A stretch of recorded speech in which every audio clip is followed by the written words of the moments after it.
Bismillahirrahmanirrahim. Assalamualaikum warahmatullahi wabarakatuh. Perkenalkan, nama saya Saiful Alam, Prodi Mata Pelajaran Fikih, nomor induk mahasiswa 252091960, mahasiswa PPG Kementerian Agama dalam jabatan Tek 3 tahun 2025 dari LPTK Institut Agama Islam Negeri Kediri. Hari ini saya akan melakukan praktek pembelajaran dalam rangka penilaian uji kinerja di MTS Miftahul Anwar Sejati Camprok, Rabu tanggal 15 Oktober 2025 dengan materi melaksanakan sholat fardu dengan tertib kelas 7. Mohon Bapak Ibu Dewan Penguji sekiranya dapat memberikan masukan dan arahan bagi video saya. Terima kasih dan selamat menyaksikan. Wassalamualaikum warahmatullahi wabarakatuh. Assalamualaikum. Bagaimana kabarnya anak-anak semua? Alhamdulillah. Sehat semua? Sehat semua? Sehat ya? Sama Ahmad bin Habib. Maurusna. Hadir. Harun Nazar. Hadir. Muhammad Hendi Ardiansa. Hadir. Muhammad Herdi Irawan. Hadir. Abdiatul Mukarramah. Uznatul Nadia. Yazid Bustami. Hadir. Nah, selanjutnya kita harus berdoa ya sebelum belajar dimulai. Maka saya minta pada ketua kelasnya untuk maju ke depan untuk memimpin doa secara bersama-sama. Jadi silakan pada saudara Windan Habibullah. Sebelum pelajaran dimulai, marilah kita membaca doa bersama-sama. Bismillahirrahmanirrahim.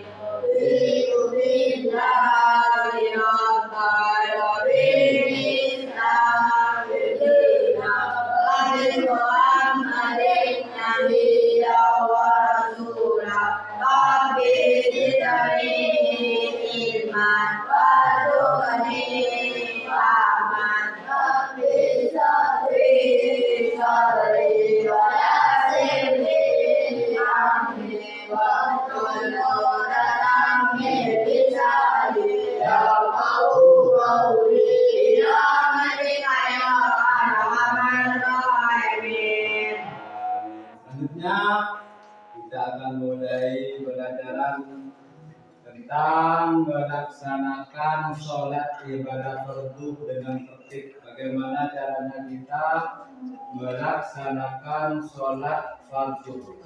Sebelumnya kita harus mengetahui apa itu ibadah sholat fardu.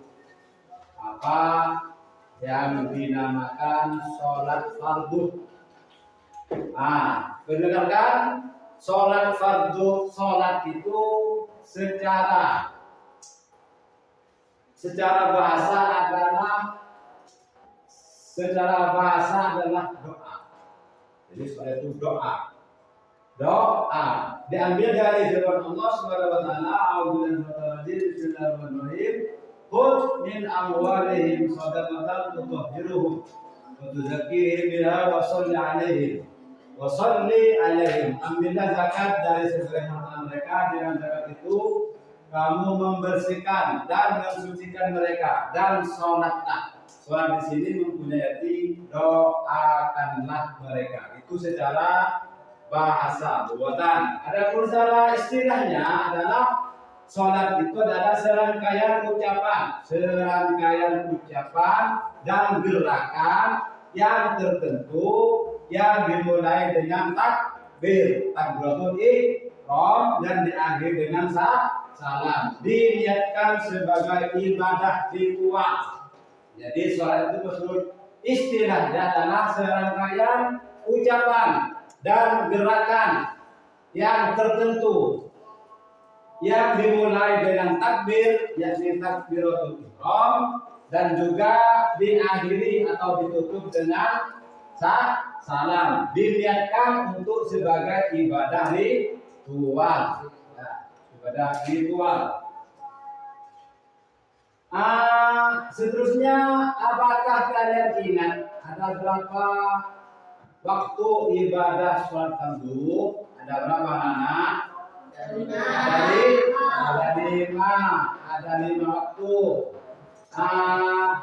Yaitu adalah sholat apa? Nama zuhur, terus asar, maghrib, isya, dan subuh. Ada berapa sholat rakaat sholat zuhur? Ada berapa? Ada berapa rakaat sholat asar? Ada berapa rakaat sholat maghrib? Ada berapa rakaat sholat isya? Dan ada berapa rakaat sholat subuh? Semuanya ada berapa rakaat? 17. Nah sekarang kita harus belajar tentang bagaimana cara kita membiasakan sholat fardu waktu dengan benar. Bagaimana caranya membiasakan sholat fardu 5 waktu yang benar. Itu caranya. Yang pertama, satu, meyakini bahwa sholat 5 waktu itu adalah kewajiban utama umat Islam. Jadi harus meyakini bahwa sholat 5 waktu itu adalah sebagai kewajiban yang paling utama buat orang Islam. As-sholatu imaduddin. Sholat itu adalah tiang agama.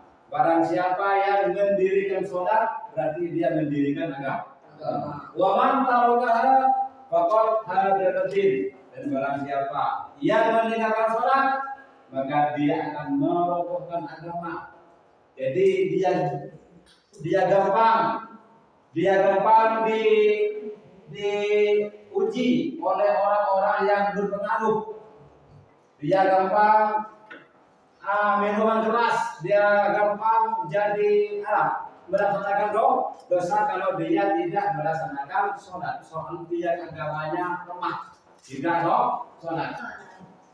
Yang kedua, kita harus meyakini bahwa Allah berfirman dalam Al-Quran tentang sholat ini, wa aqimus sholata wa atuz zakata warka'u ma'ar raki'in. Dirikanlah sholat, jangan ditinggalkan. Laksanakan sholat, wa atuz zakat, dan tunaikan zakat, wa aqim warka'u ma'ar raki'in, dan bersolatlah kalian bersama dengan orang yang bersolat, yakni sholat berjamaah. Aqimis sholata lidzikri. Ayat Allah menjelaskan aqim, dirikanlah sholat untuk mengingatku, sebagai tanda terima kasih bersyukur kepada Allah karena Allah telah memberi kita beberapa nikmat mata, nikmat otak, nikmat tangan, kaki, hati, dan lain sebagainya. Sholat sebagai tanda terima kasih kepada Allah karena Allah yang memberi kita beberapa nikmat. Terus yang ketiga, mengidentifikasi syarat wajib. Syarat wajib pada tadi ada 3 ya. Syaratnya wajib ada 3. Sholat wajib bagi orang yang sudah mempunyai 3. Yang pertama, orang Islam. Kalau orang yang tidak Islam tidak wajib, tidak dosa dia. Yang kedua adalah baligh, ya. Baligh itu sudah umur 15 tahun bagi laki-laki dan perempuan. Tetapi kalau perempuan sudah misalkan sudah umur 9 tahun lalu dia haid, maka dia sudah baligh. Kalau laki-laki umur 9 tahun dia mimpi basah, bertidur sama seorang perempuan. Nah, tidur terus dia bangun ada keluar mani. Berarti dia meskipun tidak umur kurang dari 15 tahun dia baligh. Berarti wajib sholat. Itu namanya mukallaf. Orang mukallaf. Yang kedua, yang ketiga adalah syaratnya adalah orang wajib sholat itu adalah pintar, punya akal, tahu kalau di sana atas, kalau di sini bawah, ini bolpen, ini buku, ini kopiah warnanya hitam, tidak ada benar, itu namanya pintar. Namanya pintar. Kalau sudah balik sama pintar, wajib melaksanakan sholat. Kalau tidak, misalkan ada orang gila, tidak wajib dia. Kenapa? Karena dia gila, tidak pintar. Memang sudah balik, tapi tidak pintar.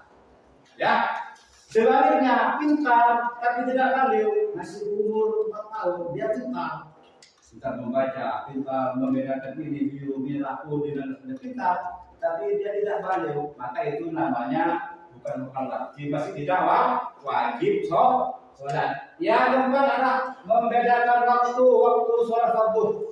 Waktu sholat fardu, duhur misalkan dari jam 12 sampai jam 3, jam 3 sampai jam 6 asar, jam 6 sampai jam 7 mau sore, dari jam 7 sampai terbit fajar, itu namanya waktunya sholat isya. Tuh.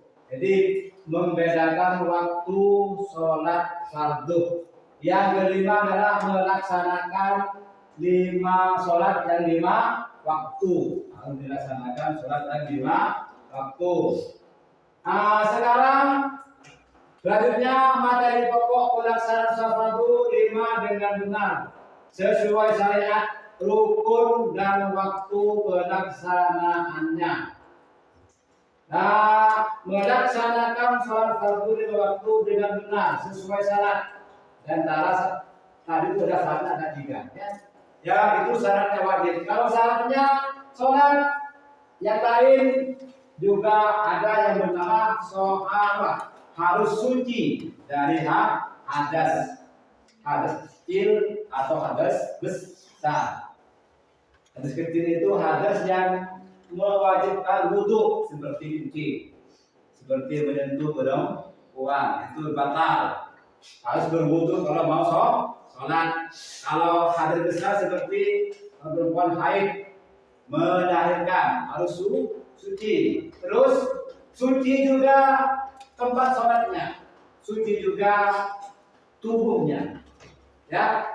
Terus kita masuk ke rukun sholat, yaitu yang pertama ada niat. Coba kita bacakan niat sholat zuhur bersama-sama.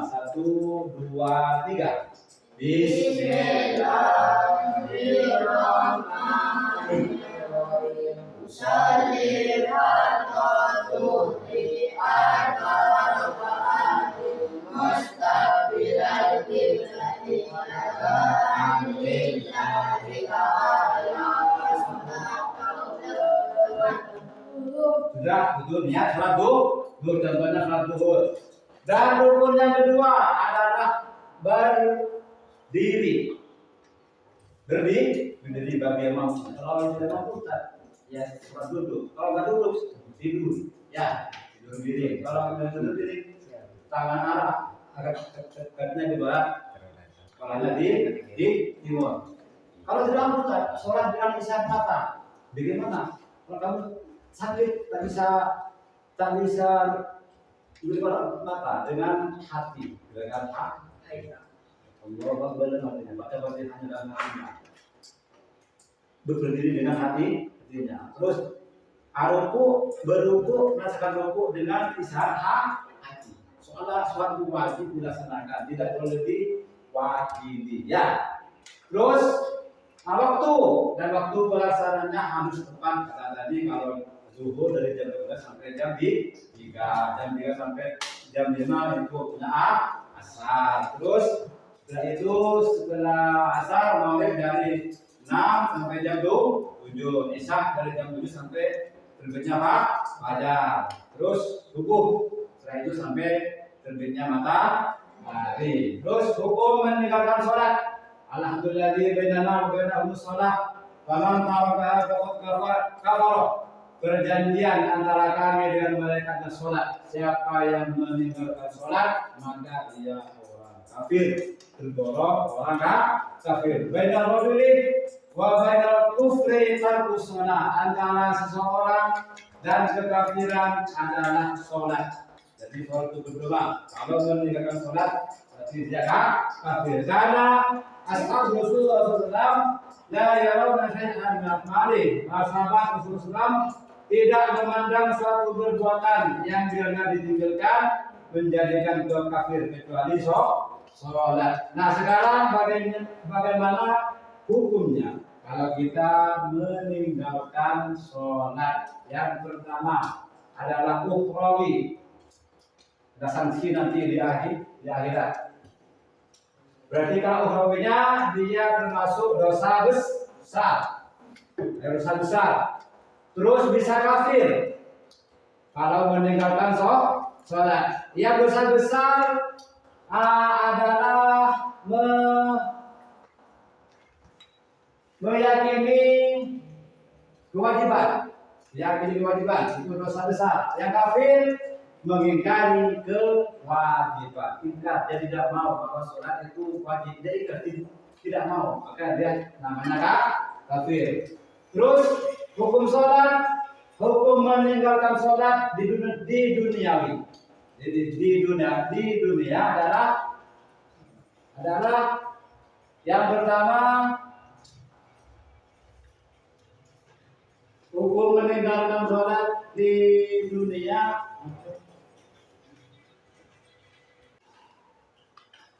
Nah sekarang adalah hukum meninggalkan sholat secara duniawi. Nah itu menurut Imam Hambali ada beberapa pendapat ulama. Yang pertama adalah Imam Hambali. Menurut Imam Hambali orang tersebut harus dibunuh.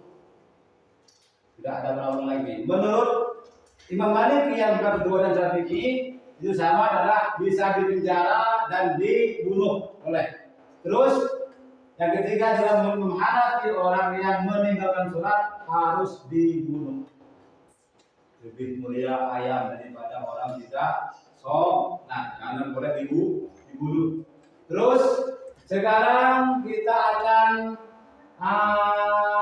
melanjutkan bagaimana kalau kita terlanjur tidak melaksanakan sholat, baik sholat subuh, zuhur, asar, maupun subuh. Bagaimana caranya? Yang pertama dengan cara taubat, berbanyak membaca istighfar. Astagfirullahaladzim, astagfirullahaladzim, astagfirullahaladzim. Ya Allah, aku telah meninggalkan sholat. Harus ada rasa penyesalan.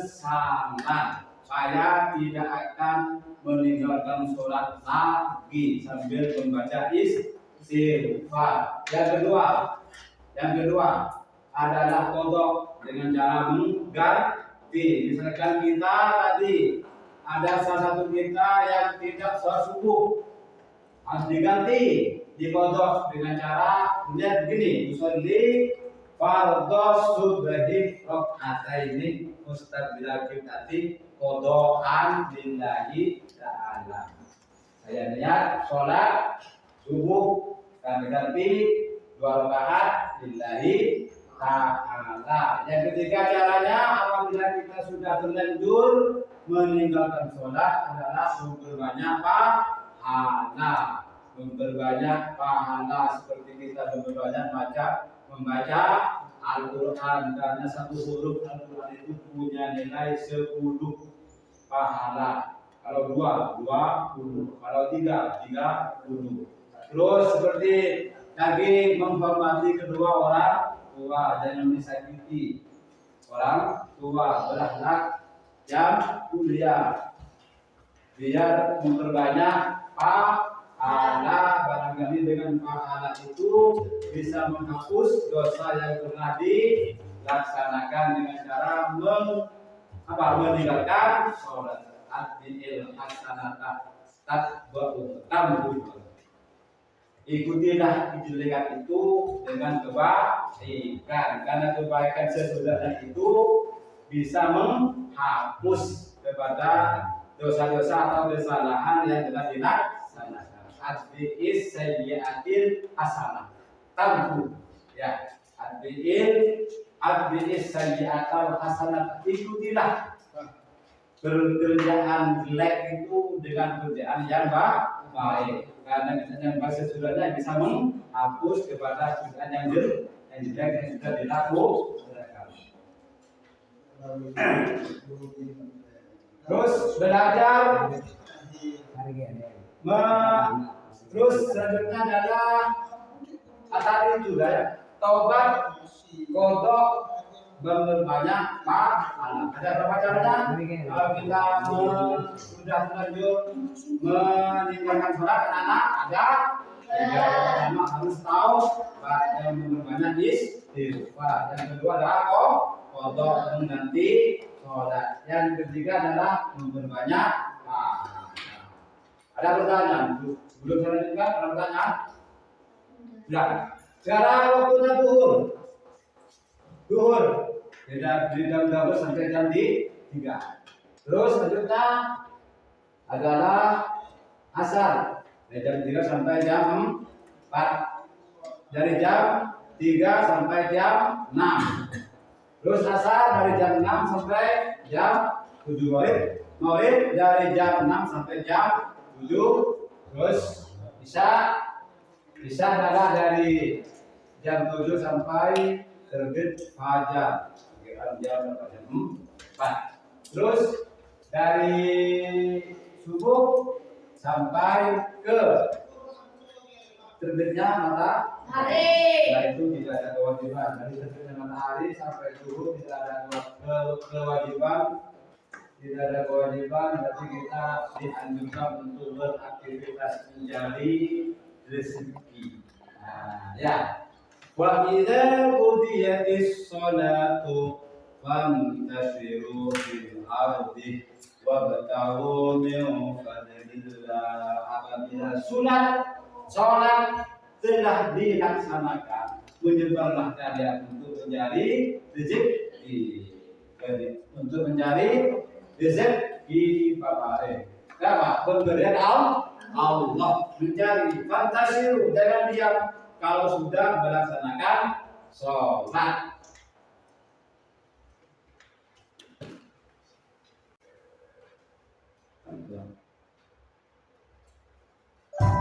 Coba ini diperhatikan. Perhatikan anak-anak. Untuk video, untuk urutan gerakan sholat. Yang pertama adalah berdiri tegak menghadap kiblat. Yang kedua adalah takbiratul ihram sambil membaca Allahu Akbar. Kemudian gerakan yang ketiga adalah meletakkan kedua tangan di antara pusat dan dada atau gerakan bersedekah.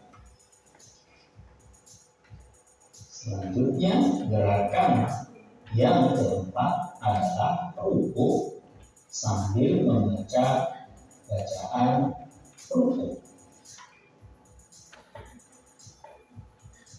Gerakan kelima adalah iktidal sambil membaca Sami'allahu liman hamidah. Dilanjutkan membaca doa iktidal.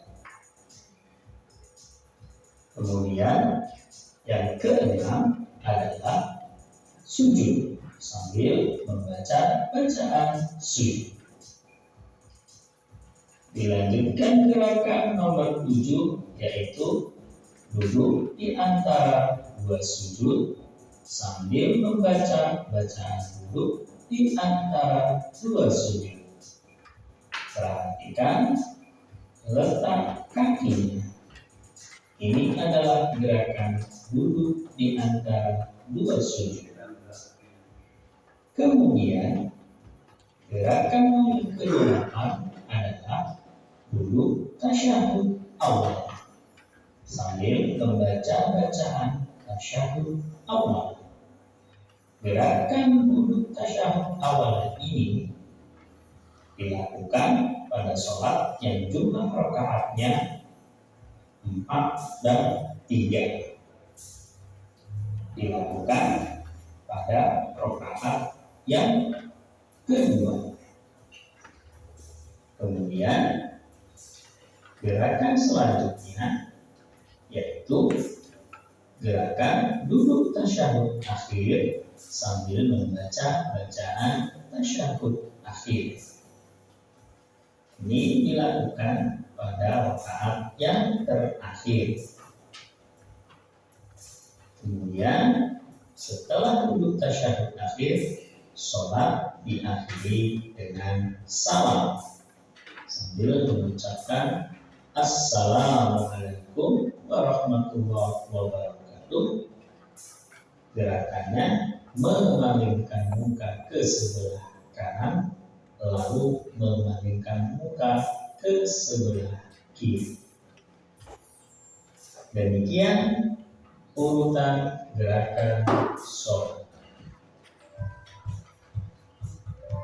Nah, setelah kita menonton video tadi, sudah kita jelas bahwa praktek sholat yang benar seperti yang tadi sampai semua lihat. Apakah kalian sudah paham? Ya, alhamdulillah.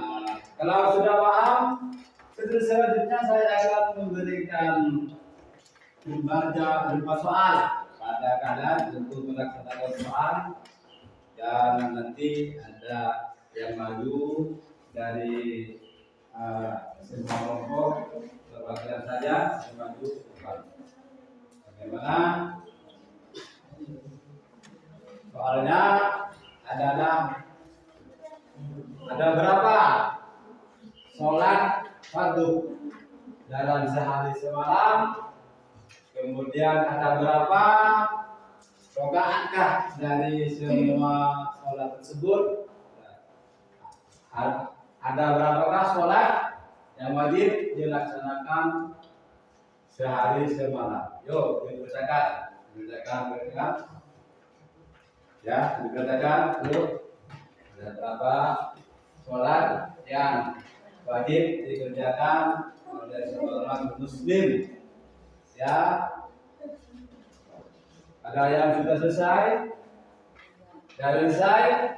Silakan maju depan. Perwakilan dari buku A. Dan buku A. Bismillahirrahmanirrahim. Ada berapa sholat fardu yang wajib dilakukan dan rakaatnya ada berapa? Ada 5. Satu, zuhur. Ada berapa rakaat? Terus yang kedua, asar ada berapa? 4 rakaat. Terus maghrib 3 rakaat. Isya. Terus tepuk tangan untuk doa. Berarti untuk mewakili kepada saudara siapa? Ya, yuk, ada berapa sholat fardu? Ada 5, bagus. 1 zuhur, terus asar, bagus. Maghrib, terus bagus. Terus zuhur ada berapa rakaat? 4 rakaat. Terus asar 4 rakaat. Terus maghrib 3 rakaat, bagus. Isya 4 rakaat. Terus subuh 2 rakaat, bagus. Untuk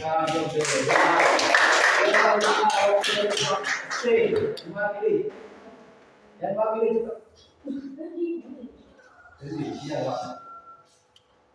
Yuk, ada berapa sholat fardu? Ada 5. 1 zuhur, terus asar, maghrib, isya, subuh.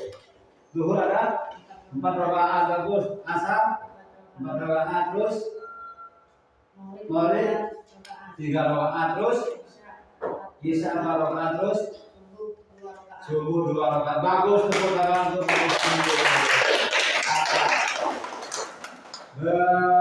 selanjutnya kesimpulan sholat yang sudah kami jelaskan tadi. kesimpulannya saudara itu adalah doa ya. Semua yang ada di dalam sholat itu mengandung doa dan ibadah khusus.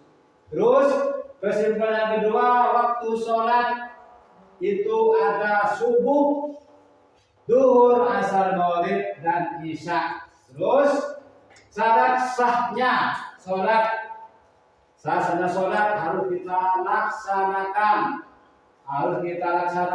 Apabila tidak dilaksanakan tidak sah. Seperti suci dari hadas kecil atau besar, suci pakaiannya, suci tempatnya, suci sarungnya, suci tubuhnya juga harus suci ya.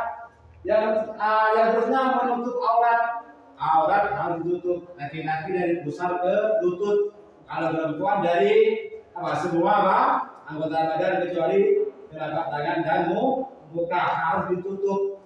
Kalau dibuka itu tidak sah. Terus masuk waktunya duhur harus masuk, lalu sholat harus sah. Kalau belum masuk waktu kita sholat tidak sah. Terus menghadap kiblat, usolli fardhu dhuhri arba'a raka'atin mustaqbilatik lati lillahi ta'ala ya. Saya sholat duhur 4 rakaat menghadap kiblat, jangan tidak sampai menghadap kiblat. Boleh tidak menghadap kiblat kalau sholat khauf, ada perang. Kita lain dulu, Allahu Akbar, lain dulu itu apa? Terus kalau lagi aman, kemudian kaki dan dilanjutkan, itu apa? Itu namanya sholat khauf. Kalau aman-aman begini harus menghadap kiblat dari takbiratul ihram sampai ke salam. Nah, terus rukun dan niat. Turun berdiri bagi yang mampu. Terus ruku beserta tumanina. Ada berhenti sebentar. Tumanina. Terus ruku beserta tumanina. Dan kesimpulan akhir ada rukun. Harus kita laksanakan seperti takbiratul ihram, niat berdiri dan lain sebagainya ya. Rukun, iktidal dan sujudnya harus kita lengkap. Terus duduk di antara sujudnya, dua sujud terus kita tahiyat. Nah, ya. Coba sekarang baca bersama-sama tahiyat, baca tahiyat 1, 2, 3. Bismillahirrahmanirrahim. At-tahiyatul mubarakatus salawatul thayyibatu lillah. Assalamualaikum ayyuhan nabiyyu wa rahmatullahi wa barakatuh. Assalamu alaina wa ala ibadillahi sholihin. Asyhadu an la ilaha illallah, asyhadu anna Muhammadan rasulullah. Allahumma shalli ala sayyidina Muhammad wa ala ali sayyidina Muhammad kama shallaita ala sayyidina Ibrahim wa ala ali sayyidina Ibrahim. Barik ala sayyidina Muhammad wa ala ali sayyidina Muhammad kama barakta ala sayyidina Ibrahim wa ala ali sayyidina Ibrahim fil alamin innaka Hamidum Majid. Alhamdulillah, kalian semua sekarang hebat. Alhamdulillah.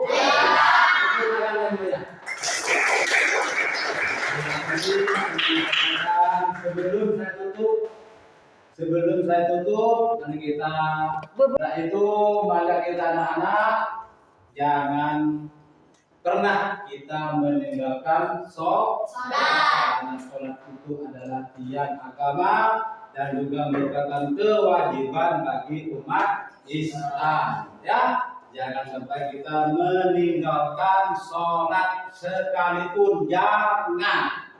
Usaha untuk selalu sholat tepat pada waktunya. Inna sholata kanat alal mu'minina kitabam mauquta.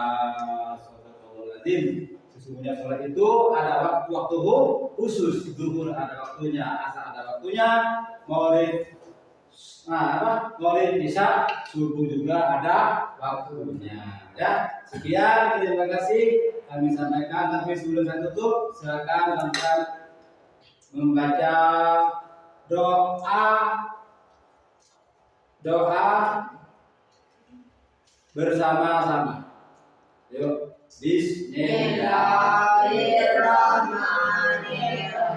Wal 'asri innal insana lafi khusr illa alladziina aamanu wa 'amilus shalihati wa tawassaw bil haqqi wa tawassaw bis sabr. Alhamdulillahi rabbil alamin. Allahumma barik kita semua. Amin ya rabbal alamin. Assalamualaikum warahmatullahi wabarakatuh. Waalaikumsalam warahmatullahi wabarakatuh. Silakan Pak.